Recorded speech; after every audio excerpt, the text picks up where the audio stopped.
새벽에 만난 하나님 오신 여러분들을 환영하고 축복합니다. 하나님이 함께 하심이 오늘 여러분의 삶 가운데 실질적으로 또 누려주시기를 바랍니다. 기도하겠습니다. 좋으신 하나님, 새날입니다. 마음을 새롭게 하고 하나님이 주시는 영감을 가지고 용기를 내어 하루를 살아가기 원합니다. 세상 사람들이 살아가는 그 방식 그대로가 아니라 도전이 될 수도 있고 모험이 될 수도 있겠지만 하나님의 방법대로 살아가는 훈련과 연습이 되는 하루가 되게 하여 주옵소서. 그리고 그 삶을 오늘 잘 마무리할 때쯤 되면 내가 하나님의 자녀답게 살았구나라는 기쁨의 탄성이 생길 만큼 우리 마음 안에 하나님이 주시는 만족감이 있기를 원합니다. 감사드립니다. 예수님의 이름으로 기도합니다. 아멘. 오늘 말씀은 창세기 2장입니다. 창세기 2장 16절에서 17절까지의 말씀, 두 절 말씀 우리 같이 보겠습니다. 창세기 2장 16, 17입니다. 여호와 하나님이 그 사람에게 명하여 이르시되 동산 각종 나무의 열매는 내가 임의로 먹되 선악을 알게 하는 나무의 열매는 먹지 말라. 내가 먹는 날에는 반드시 죽으리라 하시니라. 아멘. 하나님이 땅에서 흙을 취하시고 사람을 빚으셨습니다. 그리고 그 안에 하나님께서 생기를 불어 넣으시면서 이제 우리가 생명이 된 겁니다. 우리는 생기가 들어가 있으므로 동물들과는 다르게 하나님의 영이 있는 것이죠. 그렇게 하나님이 인간을 창조하십니다. 아담과 하와를 창조하시고 이 아담과 하와를 에덴의 동편에 두시면서 그곳에서 생육하고 번성하도록 그 땅을 지배하고 살도록 하나님이 허락하셨고 축복을 하셨습니다. 그런데 그 에덴의 동쪽에 보면 다른 것과 더불어 두 가지 나무가 있는 것을 보게 됩니다. 우리가 오늘 읽지는 않았지만 첫 번째 나무는 생명나무라고 하는 것입니다. Tree of Life라고 말합니다. 생명. 그리고 두 번째 나무는 선악을 알게 하는 나무라고 말합니다. Tree of Knowledge of Good and Evil 이렇게 나옵니다. 선과 악을 알 수 있게 해주는 나무라는 뜻이죠. 이 두 가지 나무가 나오는데 그 중에 하나님이 오늘 본문에 16, 17에 쭉 보니까 선악을 알게 하는 나무는 먹지 말라라고 말합니다. 다른 건 다 너희들이 마음껏 취할 수 있고 먹고 생육하고 번성할 수 있는데 선악을 알게 하는 나무는 먹지 말아라라고 말을 합니다. 우리는 나중에 이 선악과라고 말하는 선악을 알게 하는 나무를 아담과 하와가 먹게 되는 것을 보게 됩니다. 마귀의 유혹으로 인해 그들이 이 나무 실과를 따서 먹었습니다. 그리고 나서 이제 우리가 지금 한 그 죄악을 범한 이후에 하나님과 동떨어지는 삶을 살게 된 결정적 이유가 바로 그것입니다.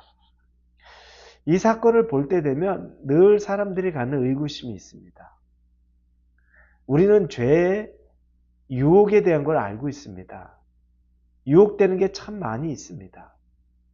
그때 아니 그런 유혹이 없으면 좋지 않아? 굳이 하나님이 왜 선과 악을 알게 하는 그 나무를 에덴의 동쪽 그들이 살고 있는 거기에 놔둠으로써 유혹을 느끼게 하셨을까? 하나님 조금 불순한 의도 아닐까? 일부러 사람들이 시험에 넘어가게끔 하나님이 굳이 거기 두지 않았으면 이런 불상사는 생기지 않았을 텐데 우리가 늘 의아해합니다.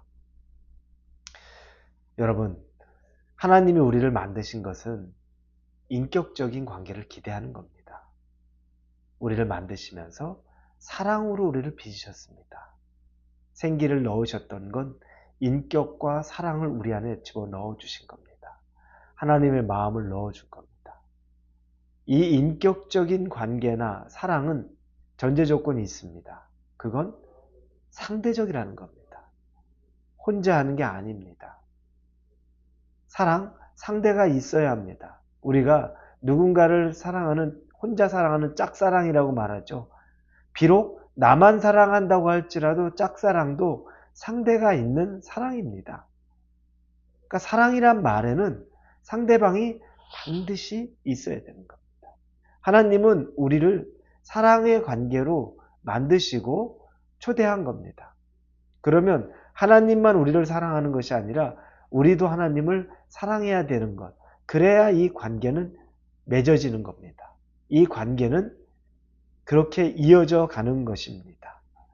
그런데 하나님이 우리를 사랑의 관계에 두시면서 억지로 짓누르고 시키는 대로만 하고 이게 사랑일까요? 절대 그렇지 않죠. 우리 그런 사람 주변에서 많이 봅니다. 이미 마음은 어떤 아내가 있는데 정략적으로 결혼했습니다. 집에서 결혼시켰어요, 억지로. 남편을 사랑하지 않는 상태에서 연애하면서 맞싸움 봐서 결혼했습니다. 사랑의 마음이 도무지 안 생깁니다. 자기가 사랑하는 사람과 결혼하지 못하고 부모가 원하는 대로 정략적 결혼을 하니 사랑의 마음이 안 생겼겠죠. 아무리 시간이 지나도 생기지가 않아요. 그러니까 뭐 영화 같은데 드라마 같은데 그래서 그 남편이 억지로 사랑하겠다고 하면서 육체적으로 겁탈도 합니다. 여자가 완강히 이겨내지는 못해요. 힘이 약하니까요. 그런데 사랑이 아니라 더 증오가 생기더라고요. 사랑은 억지로 짓눌러서 안 됩니다.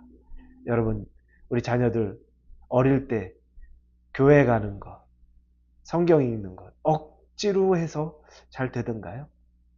그게 정도가 더 심해지면 대학 가는 순간에 뒤도 안 돌아보고 내가 교회에 교자 가나 봐.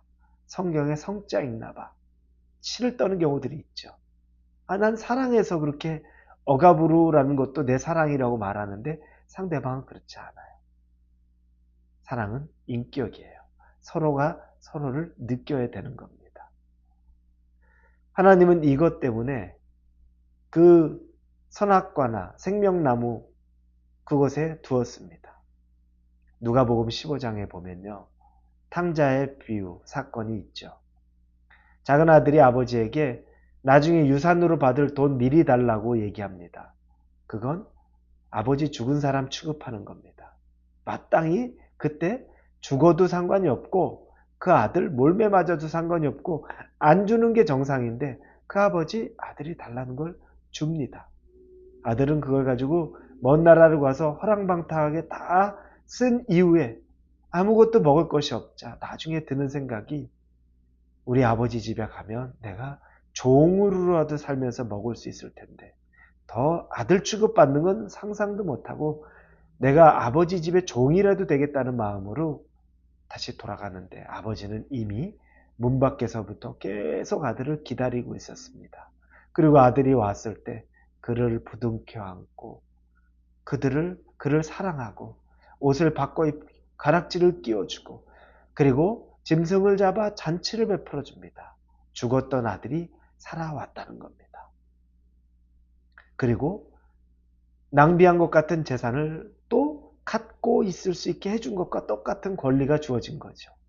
이 아버지는 애초에 이 아들을 안 보냈으면 뭐 그런 일도 없었을 텐데 우리 생각하는데 그 아들이 자기의 자유의지로 떠나가 봄으로 아버지의 사랑을 더 깊게 깨닫기도 합니다.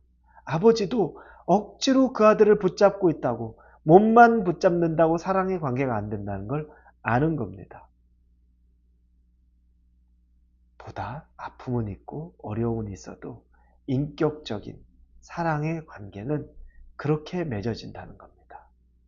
선악과가 그곳에 위치해 있다는 건 유혹이 되지만 우리의 자기의지를 통해서 하나님의 사랑의 관계를 훼손하지 않는 훈련도 우리에게 필요한 것이고 우리에게 선택도 하게 하시는 겁니다. 근데 이게 진짜 사랑이라는 겁니다. 억눌러서, 짓눌러서 그건 사랑이 아닙니다. 결국에 증오만 남고 내가 언제 그거 원했냐는 그 말만 남길 뿐입니다. 선악과가 있다는 것 때문에 큰 죄를 인간이 범하게 됐지만 그러나 우리는 이 과정을 통해 또 아버지의 사랑도 깨닫습니다. 이제 우리가 탕자가 되는 거죠. 낮아지는 마음이 되는 것이고 우리가 다시 아버지 없이는 살 수 없다는 마음을 갖게 되는 것, 연약함을 느끼는 것, 이것 또한 우리가 선악과를 통해 얻은 우리가 쓰디 쓴 아픔이지만 우리에게는 어쩌면 또 다른 유익이 될 수 있다는 겁니다. 여러분, 실패는 늘 눈앞에 있습니다. 죄는 우리에게 늘 유혹이 되고 쉽게 넘어가기도 합니다. 그러나 여러분, 거기에 머물지 마시고 다시 아버지의 사랑으로 돌아오실 수 있기를 바랍니다. 선악과가 나를 넘어뜨리려는 도구로 하나님이 세워둔 그것이라고 생각하지 마시고 오히려 그 일을 통해 하나님과 더 가까워질 수 있는 저와 여러분이 되기를 예수님 이름으로 축원합니다. 기도하겠습니다. 인격적인 사랑, 상대방의 존재 자체를 정말 인정하고 사랑하는 그 사랑을 하나님과 나누고 싶습니다. 하나님은 날 그렇게 사랑하시는데 나도 하나님을 그렇게 사랑하게 하여 주시옵소서. 예수님의 이름으로 기도합니다.